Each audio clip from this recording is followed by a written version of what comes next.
की कमी नहीं आती। अरे अरे कौन हो तुम लोग? अरे मेरी बीवी को छोड़ दो। चुपचाप खड़ा रहा वरना ये बेजा उड़ा दूंगा तेरा। भलाई इसी में है कि चुपचाप खड़ा रहा तू। अरे भैया आप मेरी पत्नी को छोड़ दीजिए, इसने आपका क्या बिगाड़ा है? इसी ने तो बिगाड़ा है, इसको तो साथ ही लेकर जाएंगे। प्लीज इन्हें छोड़ दीजिए, मैं आप क्या क्या छोड़ती हूँ। अरे भैया छोड़ दो। देख क्या रहे हो? अरे भैया छोड़ दो, मेरी बीवी को छोड़ दो। अरे भैया छोड़ दो इसे, छोड़ दो इसे।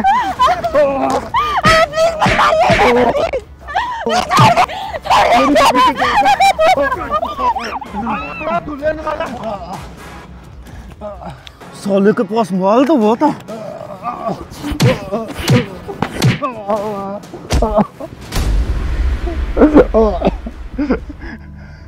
मेरी पत्नी, पता नहीं ये लोग इसे कहाँ ले गए। अब मैं क्या करूं? हाँ एक काम करता हूँ, पुलिस के पास जाता हूँ।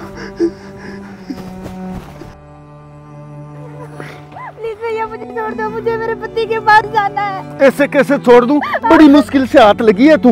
अरे भैया दर्द हो रहा है। दर्द तो होगा ही। प्लीज भैया, हमने आपका क्या बिगाड़ा है? समझ नहीं आ रही, धीरे धीरे बोले, शांति से चल। मैं नहीं जाऊंगी आपके साथ। अरे छोड़ो मुझे।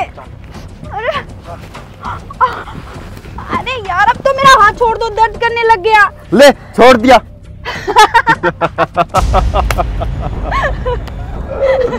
क्यों मजा आया ना? बहुत मजा आया। बेचारा मेरा बेवकूफ पति, उसे तो ये लगा कि उसकी बीवी को कोई किडनैप करके ले गया, पर उसे ये पता नहीं पागल को उसकी बीवी खुद किसी के साथ भागी है। लाओ भैया हमें भी हमारा हिस्सा दो, हमें भी दूसरी जगह जाना है। अभी देता हूँ। ये लो पूरे 20,000 रुपए है, और आगे भी कोई जरूरत पड़ी ना तो मैं तुम्हें जरूर बुलाऊंगा। हाँ ठीक है, अब मैं चलता हूँ। हाँ चलो जाने मत, हम भी चले। हाँ बेबी चलते हैं ना मंदिर, वहाँ जाकर हम दोनों शादी कर लेंगे। मेरे पति का कुछ पता नहीं है, वो कब हमारे बीच में आकर रास्ते का रोड़ा बन जाए, ऐसे ही लेने के देने पड़ जाएंगे। अरे टेंशन मत ले, मेरे होते घबराने की कोई जरूरत नहीं है। साले को इस बार जिंदा छोड़ दिया, अगली बार खलास कर दूंगा। हाँ बेबी ऐसा ही कुछ करना पड़ेगा। अगली बार अगर हमारे रास्ते में आया ना तो मैं खुद उसकी अपने हाथों से जान ले लूंगी। हाँ यार बेबी, पता नहीं तुम्हारे माँ बाप ने ऐसा उसमें क्या देखा जो मुझे छोड़कर उसके साथ जबरदस्ती तेरी शादी कर दी, पर मैं भी हारने वाला नहीं हूँ। अगर तुम मेरी नहीं हुई ना तो किसी की नहीं होने दूंगा। अरे यार क्यों नहीं हूँ मैं तुम्हारी, मैं तो हमेशा से ही तुम्हारी हूँ। चलो अब हम मंदिर में चलकर शादी कर लेते हैं, फिर कुछ दिन घूमने चलेंगे। हाँ, चलो। अरे सौरभ तुम। शाबाश प्रीति, अगर तुझे इससे ही शादी करनी थी तो तूने मेरी जिंदगी क्यों खराब की? अरे वो तो फूटी मेरी किस्मत, जो मेरे माँ बाप ने तुमसे शादी कर दी। प्यार तो मैं इससे करती हूँ, तुमसे तो सिर्फ शादी मैंने पैसों के लिए की थी।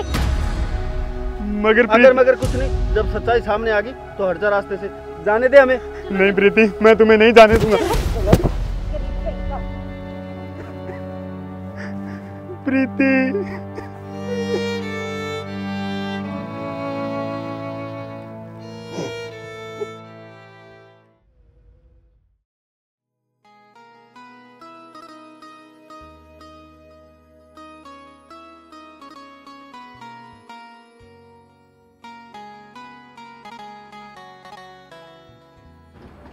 अरे भैया एक कप चाय बनाना।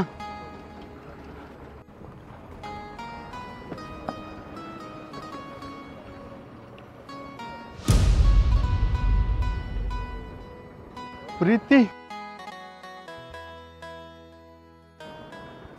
नहीं प्रीति, मैं तुम्हें नहीं जाने दूंगा। गरीब कहीं का। प्रीति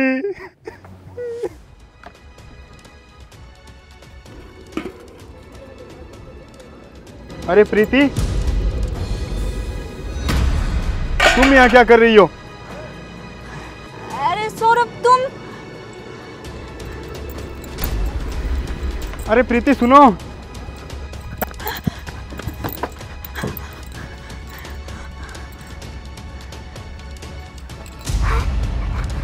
अरे प्रीति क्या हुआ?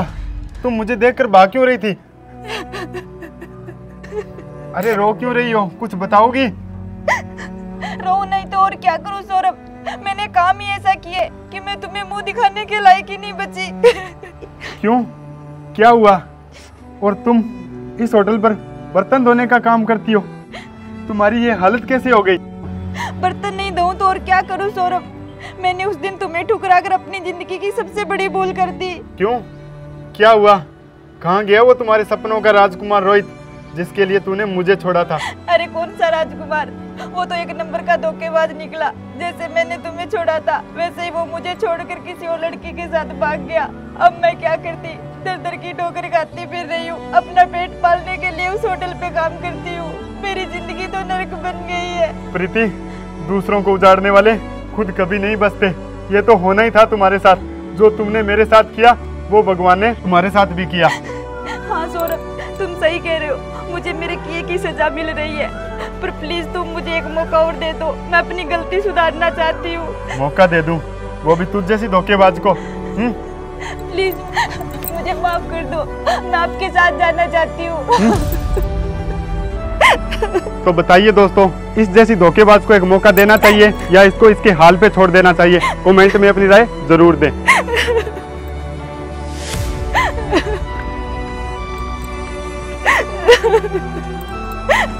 ये मैंने क्या कर दिया?